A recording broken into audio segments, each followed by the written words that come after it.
வணக்கம். அகிலம் ஜெயபாலன் பேசுகிறேன்.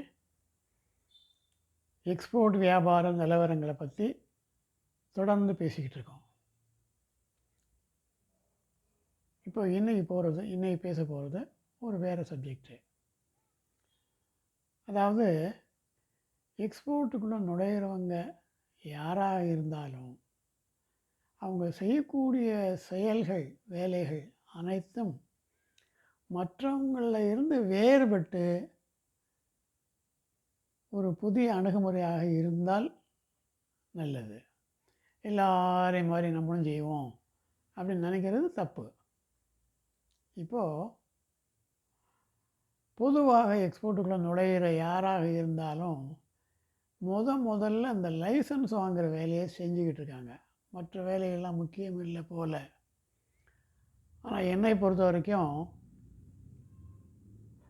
லைசன்ஸ் வாங்குகிற வேலை பெரிய வேலை கிடையாது. எப்போ வேணாலும் வாங்கிக்கலாம். அது வீட்டில் இருந்தே வாங்கிக்கலான்னு சொல்லியிருக்கேன். ஆன்லைனில் வாங்கிக்கலான்னு சொல்லியிருக்கேன்.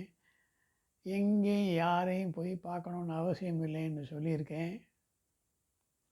உங்கள் PAN card, Aadhaar card, name printed check leaf, உங்கள் மொபைல் நம்பர், உங்கள் இமெயில் ஐடி, 500 ரூபா லைசன்ஸ் ஃபீஸு, இதெல்லாம் இருந்தால் அரை மணி நேரத்தில் 1 மணி நேரத்தில் எடுத்துக்கலான்னு சொன்னேன்.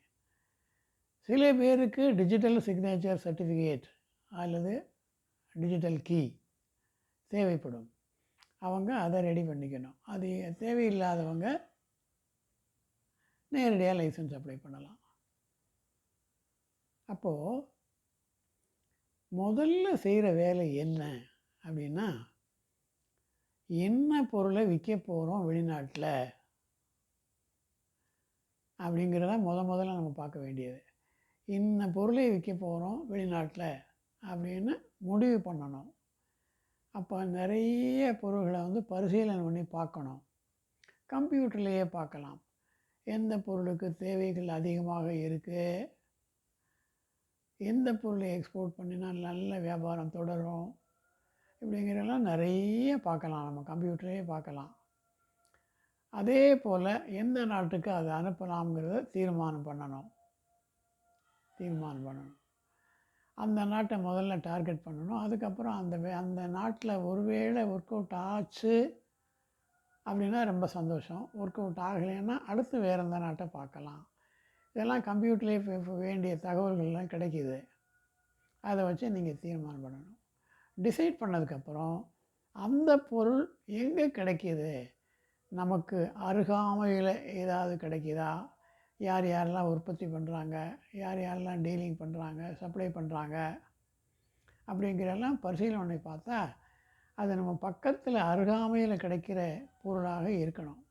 நம்ம இடத்துல, நம்ம வசிக்கிற இடத்துல இருந்து பக்கத்தில் ஒரு 10 பக்கத்துலேயோ அல்லது ஒரு 5 கிலோமீட்ரு, 10 கிலோமீட்ரு, ஒரு 20-25 கிலோமீட்டர் மேலே முதல்ல தேர்ந்தெடுத்து செய்கிற பொருள் அந்த மாதிரி இருக்கணும்.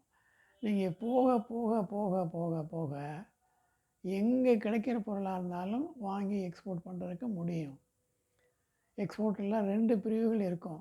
Manufacturer exporter, merchant exporter. Manufacturer எக்ஸ்போர்ட்டருங்கிறவர் ஒரு பொருளை உற்பத்தி செய்தோ அல்லது விவசாயம் செய்து விளைவிச்சோ அதை எக்ஸ்போர்ட் பண்ணுவார். அதுக்கு தேவையான நடைமுறைகள் என்னங்கிறத தெரிஞ்சுக்கணும். அல்லது மெர்ச்சன்ட் எக்ஸ்போர்ட்டராக இருந்தால் என்ன பொருள் யார் விற்கிறதா இருந்தாலும், யார் உற்பத்தி செய்து தரதாக இருந்தாலும், யார் உற்பத்தி செஞ்சு தந்து அல்லது யார் விளைவிச்சு தரதாக இருந்தாலும் அதை வாங்கி எக்ஸ்போர்ட் பண்ணலாம். அப்போ அந்த பொருள் வெளிநாட்டு பையர்களுடைய வாங்குகிற விருப்பத்துக்கு தகுந்த மாதிரி இருக்கா அப்படிங்கிறத பார்க்கணும். அந்த குவாலிட்டி, அந்த பேக்கிங், அந்த விதிமுறைகள், அந்த நடைமுறைகள், இதுக்கெல்லாம் ஏற்ற மாதிரி அந்த பொருள் இருக்காங்கிறத பார்த்துக்கிட்டு அதை டிசைட் பண்ணணும். அல்லது இது மாதிரி உற்பத்தி பண்ண தெரியுமா அல்லது இது மாதிரி விளைவிச்சு தர முடியுமாங்கிறத அந்த சப்ளை பண்ணுறவர்கிட்ட, மேனுஃபேக்சரர்கிட்டையோ அல்லது விளைவிக்கிற விவசாயிகிட்டையோ அதை கேட்டு தெரிஞ்சுக்கிட்டு அது மாதிரி பண்ணலாம். சில பேர் எங்கள் ட்ரைனிங் வரலவங்க ஒரு திட்டத்தோடையே வந்திருக்காங்க. சார் எங்கள் தோட்டத்தில் பச்சை மிளகா நிறையா விளையுது, பச்சை மிளகாயை எக்ஸ்போர்ட் பண்ணலாங்கிற எண்ணத்தில் தான் நான் உங்கள் ட்ரைனிங் வந்திருக்கேன் அப்படின்னு சொல்லியிருக்காங்க. அது எந்த பொருளாக இருந்தாலும் பரவாயில்ல, அந்த பொருளில் போதிய அனுபவங்கள், போதிய விவரங்கள் தெரிஞ்சுக்கிறது, போதிய அளவுக்கு அது கிடைக்குமா, சப்ளை பண்ணாமல் அவங்களால முடியுமா, இல்லை நம்மளால் உற்பத்தி பண்ண முடியுமா, இதெல்லாம் உறுதிப்படுத்திக்கிட்டு தான் இறங்கணும். அப்போது நீங்கள் எக்ஸ்போர்ட் பண்ண போகிற பொருள் பக்கத்தில் கிடைக்கிறதாக இருக்கணும். அந்த பொருளை பற்றிய நாலெட்ஜ், ப்ராடக்ட் நாலெட்ஜ் அது போதுமான அளவுக்கு நம்மக்கிட்ட இருக்கணும், அல்லது ஏற்பாடு பண்ணிக்கணும். அது பொறுத்த விவரங்களை நிறைய சேகரிக்கணும். அந்த நாட்டில் எப்படி இருக்குது, இந்த நாட்டில் எப்படி இருக்குது, வாங்குறவங்க எப்படி வேணும்னு கேட்குறாங்க, இதெல்லாம் தெரிஞ்சுக்கிட்டு பண்ணணுமே தவிர சும்மா பிளைண்டாக போய் இறங்கி செய்யக்கூடாது. அந்த பொருளில் எந்த மாதிரி பொருளை அவர் வாங்க விரும்புகிறாரு. சில பேர் என்கிட்ட கேட்டிருக்காங்க, பவுடராக கேட்பாங்களா அல்லது முழுசாக கேட்பாங்களா சார் அப்படின்னு. வாங்குறவருக்கு என்ன வேணுமோ அதை கேட்பாங்க. அவங்க கேட்குற மாதிரி உங்களால் பண்ண முடிஞ்சால் நீங்கள் ட்ரை பண்ணலாம் அப்படின்னு சொல்லியிருக்கேன் நான். ஸோ அதனால் இந்த பொருள்களை பற்றிய நாலேஜ் நிறைய இருக்கணும், போதுமான அளவு கிடைக்கணும். போக போக போக போக நீங்கள் வளர போகிறீங்க. எப்போவுமே எக்ஸ்போர்ட்டில் எடுப்பில் பல்க் ஆர்டராக, பெரிய ஆர்டராக கிடைக்காது. ஒரு சின்ன ஆர்டராக, ஒரு எக்ஸ்பெரிமெண்டல் ஆர்டராக, ஒரு ட்ரையல் ஆர்டராக சின்ன அளவு தான் வேணும்னு கேட்பாங்க. நான் பல முறை சொல்லியிருக்கேன், டிஷர்ட்டு லட்சக்கணக்கில் வாங்கி தான் அங்கே சேல் பண்ணுறாங்க. இம்போர்ட்டர்லாம் லட்சக்கணக்கில் தான் கேட்குறாங்க. ஆனால் எடுப்பில் லட்சக்கணக்கில் கேட்க மாட்டாங்க. ஒரு 25 டிஷர்ட் கொடுங்க, ஒரு 50 டிஷர்ட் கொடுங்க, ஒரு 100 டிஷர்ட் கொடுங்க, இப்படி தான் கேட்பாங்க. அப்போ அந்த சின்ன ட்ரையல் ஆர்டர் கொடுக்கும்போது நம்ம போதுமான அளவுக்கு கேர் எடுத்து அனுப்புவோமா, சொன்ன டயத்தில் சரக்கை அனுப்பி வைப்போமா, அவர் கேட்ட மாதிரி பேக்கிங்கில் பண்ணித்தர முடியுமா, என்னென்ன ஸ்பெசிஃபிகேஷன்லாம் சொல்லி ப்ராடக்ட் வேணும்னு கேட்குறாரோ அதை மாதிரி செய்வோமா, இதெல்லாம் தெரிஞ்சுக்கணும். கம்ப்ளீட் ப்ராடக்ட் நாலேஜு நம்மக்கிட்ட இருக்கணும். அது இருந்தால் தான் ஜெயிக்க முடியும். அதனால் இந்த விஷயங்களெல்லாம் சரியாக புரிஞ்சுக்கிட்டு எக்ஸ்போர்ட்டில் இறங்கணுமே தவிர எடுப்பில் லைசன்ஸ் வாங்க போகிறேன், லைசன்ஸ் வாங்குறது ஒரு பெரிய விஷயம் கிடையாது, அது பெரிய செலவும் கிடையாது. அது வாங்கிட்டால் மட்டும் நீங்கள் எக்ஸ்போர்ட்டர் ஆகிட முடியாது. பொருளுடைய நாலேஜ் இருக்கணும், அதுதான் ரொம்ப ரொம்ப முக்கியம். ஸோ இதெல்லாம் தெரிஞ்சால் எக்ஸ்போர்ட்டில் நுழையலாம். அது இல்லாமல் நுழைஞ்சால் நீங்கள் எங்கேயாவது ஒரு இடத்துல சிக்கிக்கிட்டு முடிப்பீங்களே தவிர இதையெல்லாம் நீங்கள் தயாராகிக்கணும். இப்போது நீங்கள் ஒரு கடையில் போய் ஒரு மெடிக்கல் ஸ்டோரே இருக்குங்களேன், நீங்கள் போகிறீங்க, ஒரு மாத்திரை வேணும்னு கேட்குறீங்க, அங்கே இருக்குது ஆயிரக்கணக்கான 10,000 மாத்திரைகள் அந்த கடையில் மெடிக்கல் ஸ்டோரில் வச்சுருக்காங்க. நீங்கள் கேட்டதும் டக்குன்னு போய் எடுத்துகிட்டு வந்து தராங்களா இல்லையா? அது எவ்வளோ ஆச்சரியமாக இருக்கும். அது என்றைக்காவது யோசனை பண்ணியிருக்கீங்களா? அப்போது மெடிக்கல் ஸ்டோரில் வச்சுருக்கிறவருக்கு அங்கே என்னென்ன மருந்தெல்லாம் இருக்குது, நீங்கள் கொண்டு போகிற ப்ரிஸ்கிரிப்ஷன் உள்ளபடி உள்ள மருந்து இருக்கா இல்லையா, ஒருவேளை இல்லைன்னா இதுக்கு நிகரான மாத்திரை இருக்குது வாங்கிக்கிறீங்களான்னு அவர் கேட்பார். இதெல்லாம் கேட்குற அளவுக்கு ப்ராடக்ட் நாலேஜ் அவருக்கு இருக்குது. இது எதுக்கு பயன்படுது, எதுக்கு இந்த மாத்திரையை பயன்படுத்தலாம், இந்த மருந்தை பயன்படுத்தலாம் அப்படிங்கிற விஷயம் ப்ராடக்ட் நாலேஜ் கம்ப்ளீட்டாக தெரிஞ்சிருக்கணுமே தவிர அது இல்லாமல் மெடிக்கல் ஸ்டோரில் ஒரு நாள் கூட போய் வேலை பார்க்க முடியாது. ஸோ அதனால் என்ன பொருளை விற்கிறோமோ அந்த பொருளை பற்றிய கம்ப்ளீட் ப்ராடக்ட் நாலேஜ் இது நம்மக்கிட்ட இருக்க வேண்டியது அவசியம்.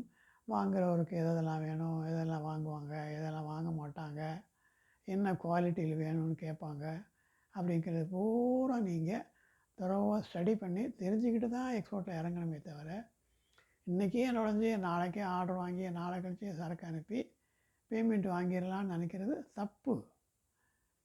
எக்ஸ்போர்ட்டில் ஈஸியான முறையில் ஜெயிக்கலாம்னு நினைக்க முடியாது, கொஞ்சம் கஷ்டப்படணும். கஷ்டப்பட்டாலும் சுலபமாக ஜெயிக்க முடியும். சுலபமாக ஜெயிச்சிடலாம் நினச்சா மகா கஷ்டமான வேலை இது. இதையெல்லாம் புரிஞ்சுக்க வேண்டியது ரொம்ப அவசியம். அதனால் என்ன பொருள் விற்கிறோம், எந்த நாட்டுக்கு விற்கிறோம், அதை வாங்கக்கூடிய இறக்குமதியாளர்கள் யார் யாரெல்லாம் இருக்காங்க, இதெல்லாம் விரிவாக தெளிவாக தெரிஞ்சுக்கணும்.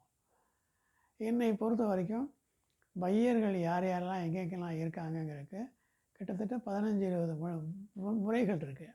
அந்த 15-20 முறைகளில் வாங்கக்கூடிய ஆளுங்க யார் யாரெல்லாம் தெரிஞ்சுக்கலாம். தெரிஞ்சுக்கிட்டு அவங்கள தொடர்பு கொண்டு விற்கிறதுக்கு முயற்சி பண்ணலாமே தவிர, அந்த விற்கிற நேரம் வரும்போது லைசன்ஸ் வாங்கிக்கலாம். ஈவன் நீங்கள் ஆர்டர் வாங்கிட்டு கூட லைசன்ஸ் வாங்கிக்கலாம். அது ஒன்றும் பெரிய விஷயம் கிடையாது. நீங்களேயும் வாங்கிக்கலாம், அல்லது வேறு யார்ட்டையாவது கொடுத்தும் வாங்கி தர சொல்லி லைசன்ஸ் வாங்கிக்கலாம் நீங்கள். அதனால் இந்த முறைகளை முறையாக பின்பற்றி செயல்பட்டால் எக்ஸ்போர்ட்டில் யார் வேணாலும் ஜெயிக்கலாமே தவிர, இன்னென்ன தகுதிகள் இருக்கணும், அது இருந்தால் தான் ஜெயிக்க முடியும் அப்படிங்கிறதெல்லாம் கிடையாது. யார் வேணாலும் ஜெயிக்கலாம். வயசு வேறுபாடு, படிப்பு, முதலீடு செய்யக்கூடிய தகுதி, அது இதுன்னு குறிப்பாக இங்கிலீஷ் நாலேஜு, அதுக்கெல்லாம் எத்தனையோ வழிகள் இப்போ வந்துருச்சு. இங்கிலீஷ் தெரியாதவங்களாம் எக்ஸ்போர்ட்டில் அந்த காலத்திலே இருந்தாங்க, இப்போயும் நிறைய பேர் இருக்காங்க. அதனால் எக்ஸ்போர்ட்டை ஈடுபடுறதுக்கு இந்த தகுதின்னு எந்த தகுதியும் கிடையாது. நீங்கள் இந்தியன் சிட்டிசனாக இருக்கணும், அந்த ஒன்று தான் தகுதி, வேறு எந்த தகுதியும் தேவையில்லை. எக்ஸ்போர்ட்டில் ஈடுபட்டு பெரிய அளவுக்கு சாதிக்கலாம். இந்த உலகத்திலேயே எக்ஸ்போர்ட்டில் மிகவும் பின்தங்கி இருக்கிற நாடு முதல்ல பார்த்திங்கன்னா இந்தியா தான். அதனால் எக்ஸ்போர்ட்டில் நிறையா வாய்ப்புகள் இருக்குது. இதில் ஈடுபட்டு யார் வேணாலும் ஜெயிக்கலாம். வணக்கம். மீண்டும் அடுத்த எபிசோடில் சந்திப்போம்.